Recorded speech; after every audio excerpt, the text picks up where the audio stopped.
कि मेरे खिलाफ कैसे सत्यव्रत तिवारी, मोहसिन खान, मंगेश देशपांडे, सपन चौधरी, किसने मेरे डेस्क में ला, मेरे को ध्यान आ रहा है एसीबी के चीफ आरिफ शेख साहब थे, रमन सिंह जी जी जी जी महीने में बिल्कुल 3 FIR दर्ज है। मामला पहला आय से अधिक संपत्ति, दूसरा एक मामला उनके ऊपर लगता है राजद्रोह का, तीसरा उनके ऊपर एक मामला और लगता है वो 6 साल पुरानी एक FIR होती है, 2016 का मामला था, 2021 में FIR दर्ज होता है। नहीं मेरे ख्याल से जो कानून है वो 6 साल बाद कोई FIR करने का नियमावली नहीं। देखिए आपको बता दूं कि FIR का पवित्र उद्देश्य होता है कि अगर घटना घटती है और घटना घटने से आपकी थाने की दूरी कितनी दूर है। कैट ने डेडवुड शब्द का उपयोग किया जी। डेडवुड ये होता है कि जब हम किसी को अनिवार्य सेवानिवृत्ति देते हैं तो ये प्रशासनिक भाषा है कि ऐसा लकड़ी जिसमें फिर जीवन की संभावना नहीं बचती, मृत हो चुका, मृत हो। पालिका के कुछ फैसले दृष्टांत साबित होते हैं जो नजीर की तरह पेश किए जाते हैं। ऐसा ही एक फैसला हाईकोर्ट बिलासपुर ने दिया है सीनियर IPS GP सिंह के मामले में, और उस फैसले में सारी प्रोसीडिंग रद्द कर दी गई। उन पर 3 FIR दर्ज की गई थी। तीनों FIR को रद्द करते हुए कोर्ट ने सख्त टिप्पणी करते हुए कहा कि यह सारे आरोप मनगढ़ंत, झूठे और बेबुनियाद तरीके से लगा। इसी मामले पर हमारे साथ अभी सीनियर अधिवक्ता मौजूद है जो उनके समित्र हैं और उनके साथ संघर्ष के साथी रहे हैं। वो हमारे साथ मौजूद है विजय मिश्रा जी। आइए उनसे बात करते हैं किस तरीके का मामला था और किस तरीके से यह मनगढ़ंत और झूठी कहानियां गढ़ी गई। सबसे पहले तो स्वागत है आपका। धन्यवाद सुशांत जी। एक बड़ा सवाल जो है ब्यूरोक्रेट को लेकर उठता है कि ब्यूरोक्रेसी में जॉब करना कितना कठिनतम हो गया। चूंकि मैं सवाल इसलिए भी पूछ रहा हूं आपसे क्योंकि यह छत्तीसगढ़ के सिर्फ GP सिंह का ही मसला नहीं है, यह उत्तर प्रदेश के कैडर के एक IPS अधिकारी है, वो भी 6 साल से लगभग निलंबित है और उन पर जांच की कार्रवाई, इन्वेस्टिगेशन अभी तक शुरू नहीं हुई। कितना कठिन होता है एक ब्यूरोक्रेट में जॉब करना? देखिए जब एक बच्चा घर में पैदा होता है और वो आगे पढ़ाई जारी रखता है, ग्रेजुएशन के बाद उनके पेरेंट्स एक सपना देखते हैं कि सेवा का सबसे अच्छा प्लेटफार्म जो होता है अखिल भारतीय सेवा में होता है जी। उसमें IAS है, IPS है, IFS है जी, IRS है, ऐसे बहुत सारे हैं तो बहुत विस्तार से इसमें बताने की जरूरत नहीं है जी। भारतवर्ष में ये बड़े महत्वपूर्ण माने जाते हैं जी। और ये अपने फैसलों, अपने निर्णयों से और अपने मेहनत से नया करते हैं जो देश के लिए, राज्य के लिए, समाज के लिए एक उदाहरण साबित होते हैं। लेकिन कुछ सालों से सरकारों में एक परंपरा सी कायम हो गई कि पिछली सरकार जो किया, और चुनाव जीतना हारना तो अपनी जगह है, पिछली सरकारों के निर्णयों पे वर्तमान सरकारी जो आने वाली सरकारें आती है, जो सरकारें वो व्यक्तिगत विद्वेष की भावना से प्रेरित हो जाती है, जबकि सरकार जो होता है वो अपना काम करती है, अधिकारी सरकार के हिसाब से काम करते हैं जी। लेकिन जिस विषय को आपने अभी रखा यहाँ पे, ये बहुत महत्वपूर्ण चीज़ें हैं। मुझे जहाँ तक जानकारी है, मेरे संबंध GP सिंह साहब से तकरीबन 25 सालों से है और 94 बैच IPS है वो, और इसके पहले उन्होंने IES का एग्ज़ाम दिया जो लगभग 100% मार्क के आसपास उन्होंने प्राप्त किया जी, जितनी मुझे जानकारी है। इस तरीके से जीनियस अफसर के साथ व्यक्तिगत विद्वेष से प्रेरित होकर तात्कालीन सरकार के द्वारा जो कदम उठाया गया बहुत ही ठीक नहीं है। तो अब तो लोगों को ये सोचना पड़ेगा कि हम इन अखिल भारतीय सेवाओं के लिए अपने बच्चों को तैयार करें कि ना करें। बड़ा मुश्किल हो जाता है। हाँ, बड़ा मुश्किल होता है वर्तमान परिस्थिति में। पिछली सरकार की आपने बात की, पिछली सरकार तरह तरह के आरोप लगे हैं, कई आरोपों में एक सीनियर लोग IPS IAS अधिकारी भी जेल की सलाखों के पीछे हैं, भ्रष्टाचार के भी आरोप लगते रहे। एक माह में GP सिंह के ऊपर भी एक माह में 3 FIR दर्ज होती है।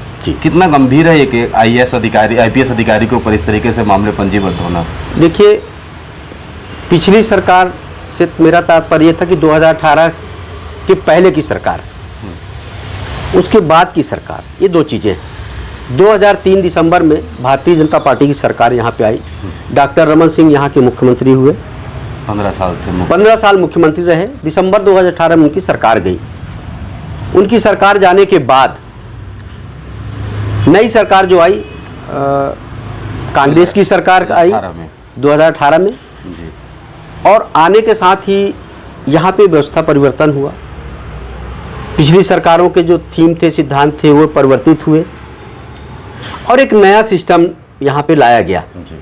नया सिस्टम ये लाया गया, पिछली सरकार के जो मुखिया उनको कैसे घेरा जाए, क्योंकि 4-6 महीने बाद फिर चुनाव है लोकसभा के। बिल्कुल बिल्कुल। मई माह चुनाव का होता है लोकसभा का, जो भारत स्तर पे आम चुनाव माने जाते हैं सांसद में, उसमें प्रधानमंत्री चुने जाते हैं। तो ये बहुत महत्वपूर्ण बातें होती हैं। तो उस टाइम पे शायद एक मामला था नान घोटाले को लेकर। जी जी, नान घोटाले के मामलों को लेकर पहले एसीबी में जो नियुक्त अधिकारी थे मिस्टर कल्लूरी थे जी। और वो शायद जांच कर नहीं पाए, जांच किए नहीं। मैं इसमें ज़्यादा नहीं जाऊंगा अंदर। बाद में विशेष इंटरफेयर से जीपी सिंह की कार्यशैली को देखते हुए एसीबी में उनकी पदस्थापना भूपेश सरकार द्वारा दी गई थी और उनको निर्देशित किया गया कि इस पर जांच की जाए। जीपी सिंह के द्वारा जैसे ही जांच आगे बढ़ाई गई, सही तथ्य सामने आते रहे, वो रखते रहे।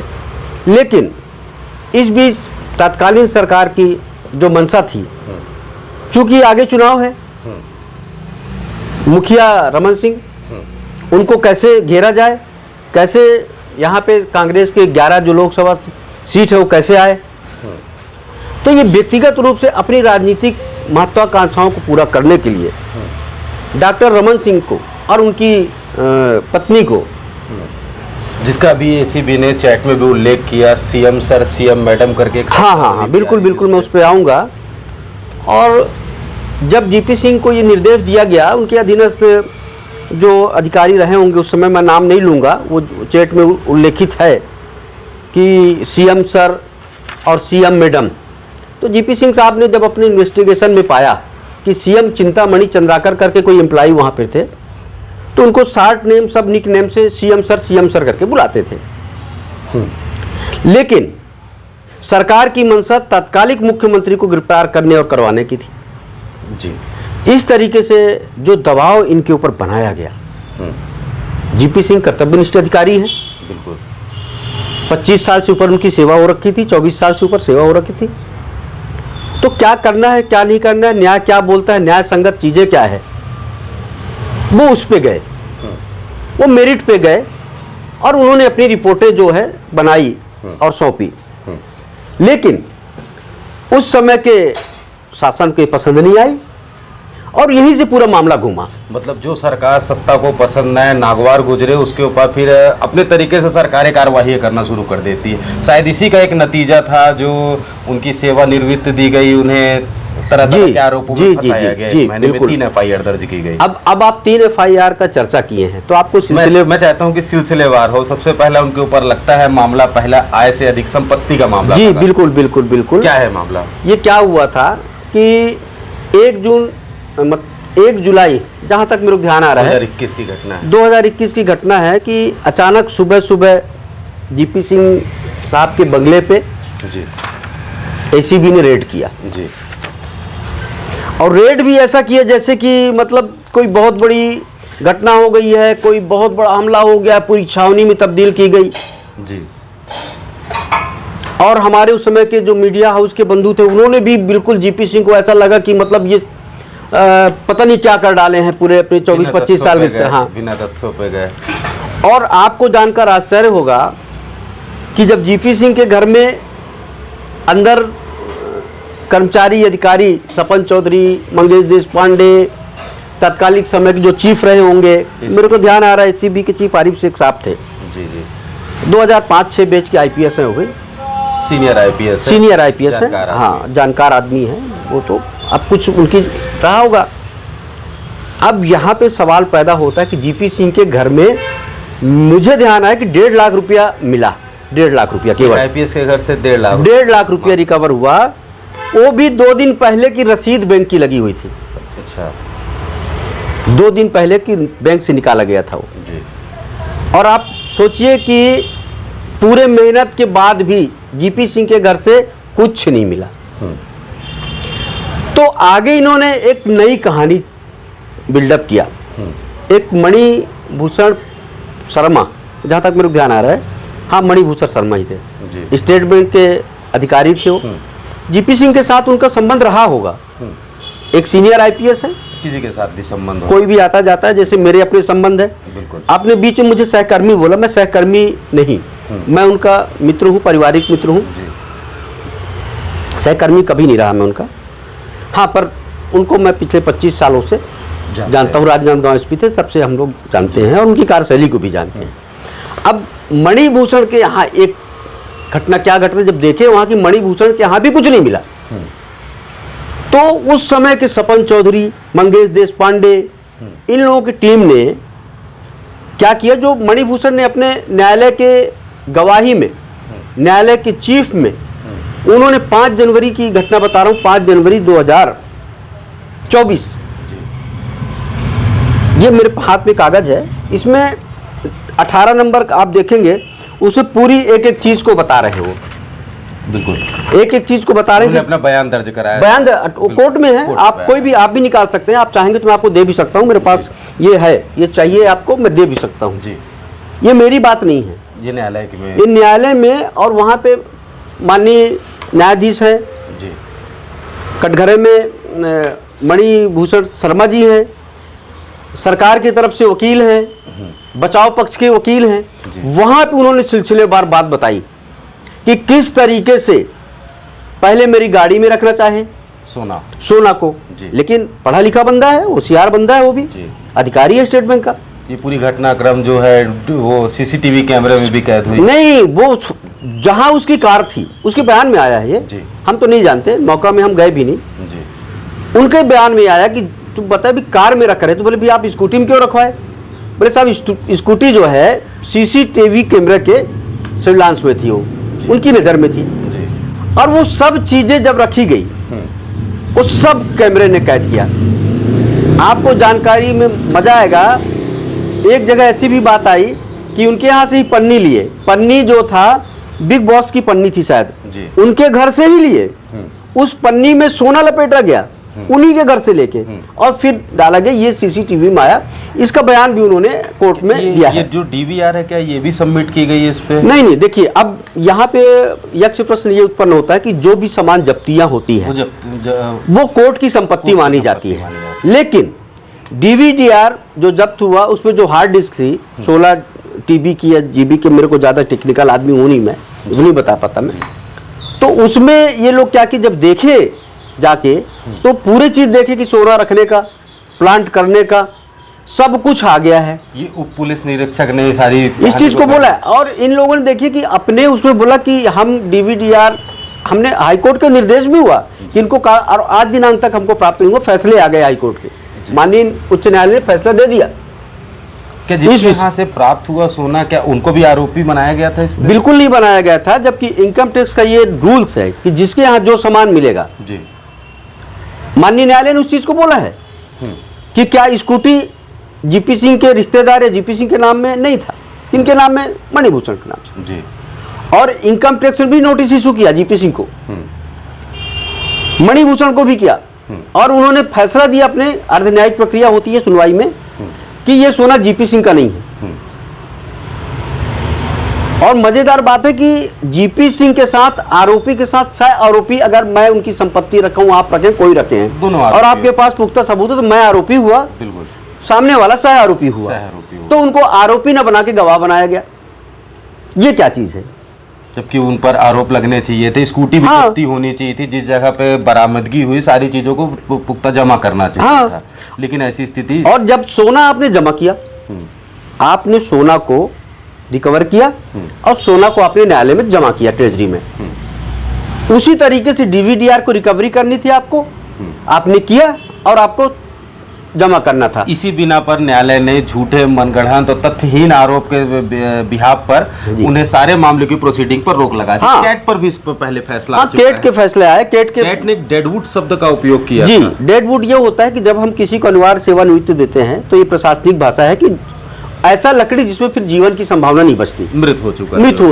तो ऐसा अधिकारी जो किसी तरीके से शासन, प्रशासन, समाज, राष्ट्र के काम नहीं आ सकता, तो ये इस सिलसिले शायद उनकी 8 साल की नौकरी बची हुई थी। 8 साल की नौकरी उनकी बची थी। 69 उनका डेट ऑफ बर्थ है, 69 के हैं वो जी।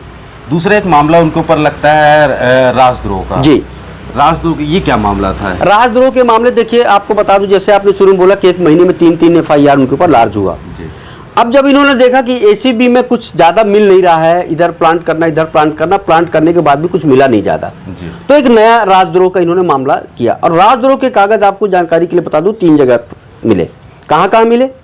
मणिभूषण ने अपने बयान में बताया कि राजद्रोह का कागज भी एक लिफाफा में सपन चौधरी के द्वारा लेके आया गया था और स्कूटी के डिक्की में डाला गया था, जो उनके हाथ में है, दिखता भी है उसमें CCTV।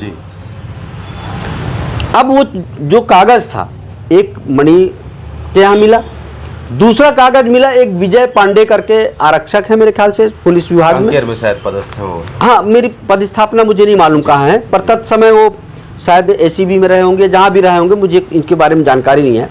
उसी गाड़ी से रिकवरी की गई और उन्होंने भी, मुझे जो जानकारी मिल रही है, जब सरकार बदली तो सही चीज को लेकर वो थानों में जो भी संबंधित थाने होंगे वहां पे अपने सिलसिलेबाज उन्होंने रिपोर्ट दिया है कि मेरे खिलाफ कैसे सत्यव्रत तिवारी, मोहसिन खान, मंगेश देश पांडे, सपन चौधरी, किसने मेरे डेस्क में ला के रखा। ACB के ही लोग थे। हाँ, पीछे से ACB के लोग थे, लेकिन जो तत्समय के DSP थानेदार जो रहे होंगे उस समय, वहाँ पे सत्यव्रत तिवारी शायद थानेदार थे, DSP शायद वहाँ पे मोहसिन खान कोई है वो रहे होंगे, ऐसा जिक्र आया है। वो तो बाद की बात है, अगर आप चाहेंगे तो सिविल लाइन थाने में या जो भी ज्यूरिडिक्शन आ रहा होगा उस थाने क्षेत्र का, वहाँ पे आपको मिल जाएगा। एक कागज मिला GP सिंह के घर के नाली में, ऐसा उन्होंने बताया। गवाह में, जिरा में ये बात भी आई। मैं जब उसको गवाह को मैं पढ़ रहा था, उस पर भी जब मैं सारी चीज़ों को देख रहा था, उसमें एक चीज़ और है कि घर के अंदर कहीं नाली ही नहीं है। जी, मैं उस पर आ रहा हूँ। जब गवाह से पूछा गया कि साहब आप गवाही में है, जब्ती में, आपने बोले हाँ साहब हैं, तो नाली घर के अंदर, घर के बाहर, तो उन्होंने बोले घर के अंदर नाली है। GP सिंह के बंगले में कोई भी जाके देख सकते थे उस समय कि नाली घर में है ही नहीं, घर के बाहर है। जबकि छोटे छोटे मामले में FIR होती है तो नजरी नक्शा तैयार होता है, वो नियम है, कहाँ क्या है। तो इतना भी इन्होंने उम्मीद नहीं किया कि न्याय के साथ जा रहे हैं, आज हम गलत कर रहे हैं, कल क्या होगा। गवाह को कितना सिखाओगे आप। आपको और बता देना चाहता हूँ, जो ये आपके राजद्रोह के कागज जब्ती हुए, उसमें मोहन राव और मेरे को ध्यान आ रहा है कोई जाटवर, विजय जाटवर करके गवाह थे, उन लोगों ने भी अपने थाने में एक सूचना दिया है। आपको जानकार आश्चर्य होगा कि हमको बुलाया गया, ऊपर ले जाया गया और कोरे कागजों में दस्तखत कराया गया। उनको ये भी नहीं मालूम कि कौन सा कागज है। ये सरकार होती है, और सरकार कुछ भी कर सकती है, पर न्याय सब कुछ नहीं सह सकती। न्याय होता है। तीसरा उनके ऊपर एक मामला और लगता है, वो 6 साल पुरानी एक FIR होती है। 2016 का मामला था, 2021 में FIR दर्ज होता है। नहीं, मेरे ख्याल से जो कानून है वो 6 साल बाद कोई FIR करने का नियमावली नहीं। देखिए, आपको बता दूं कि FIR का पवित्र उद्देश्य होता है कि अगर घटना घटती है और घटना घटने से आपकी थाने की दूरी कितनी दूर है, बिल्कुल आपको पहुंचने में उतना ही समय लेना है। आपने 5 दिन 10 दिन बीत, तो वो समझ में आ जाता है, न्यायालय को भी समझ में आता है कि प्लान किया गया, प्लान करने के बाद ये काम को किया गया है। बिल्कुल।